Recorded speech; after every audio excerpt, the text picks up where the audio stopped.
Hi friends, welcome back to my channel. ఈ వీడియోలో ప్రభుత్వ ఉద్యోగులకు 45% ఫిట్మెంట్తో కొత్త పీఆర్సీ అండి సంచలన నిర్ణయం వచ్చేసింది. పెండింగ్ బకాయిలు క్లియరు.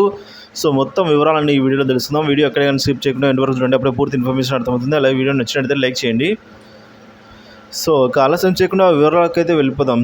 తెలంగాణ రాష్ట్ర 2వ పీఆర్సీ చైర్మన్ రిటైర్డ్ ఐఏఎస్ అధికారి ఎన్ శివశంకర్ మరియు పీఆర్సీ కమిషన్ సభ్యులు బి రామయ్యను కలిసి పీఆర్సీ ప్రతిపాదనలపై బహుజన టీచర్ ఫెడరేషన్ నేతలు చర్చించడం జరిగిందండి. ఈ సమావేశంలో 45% ఫిట్మెంట్తో పీఆర్సీని ప్రకటించాలి అని, సిపిఎస్ను రద్దు చేసి పాత పెన్షన్ను కొనసాగించాలని, కాంట్రాక్ట్ మరియు అవుట్సోర్సింగ్ విధానాన్ని రద్దు చేయగలని, అలాగే మహిళా ఉద్యోగ మరియు ఉపాధ్యాయులకు చైల్డ్ కేర్ లీవ్లను 2 సంవత్సరాల వరకు పొడిగించాలి అని బహుజన టీచర్ల ఫెడరేషన్ బీటీఎఫ్ రాష్ట్ర అధ్యక్షులు ఎన్ దస్తగిరి నేతృత్వంలో ప్రతినిధి బృందం అయితే విజ్ఞప్తి చేసింది. ఎస్సీ ఎస్టీ ఉద్యోగ ఉపాధ్యాయులకు ప్రత్యేక గృహ రుణాలను సబ్సిడీతో ఇవ్వాలని, గ్రామీణ ప్రాంతాల్లో ఉద్యోగ ఉపాధ్యాయులకు ప్రత్యేక రూరల్ అలవెన్స్లు ప్రకటించాలని విజ్ఞప్తి చేసింది.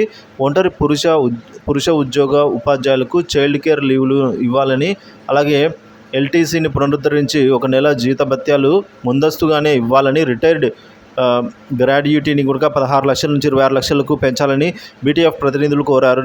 మెడికల్ రియంబర్స్మెంట్ని 2 లక్షల నుంచి 10 లక్షల వరకు పెంచాలని అనేక అంశాలపై మాట్లాడడం జరిగింది. కమిషన్ను కలిసి బహుజన టీచర్ల ఫెడరేషన్ రాష్ట్ర అధ్యక్షులు జి యాదవయ్య, రంగారెడ్డి జిల్లా అధ్యక్షులు ఎన్ దామోదర్, రాష్ట్ర media convener K Srikanth, Adilabad జిల్లా అధ్యక్షులు కె విజయ్ కుమార్ గారు అయితే ఈ సభలో వీళ్ళందరినీ కూడా పాల్గొనడం జరిగింది. మరి ముఖ్యంగా మనం చూసుకున్నట్లయితే తెలంగాణ రాష్ట్ర 2వ పీఆర్సీ కమిషన్ను కలిసి బీటీఎఫ్ నేతలు కలిశారండి.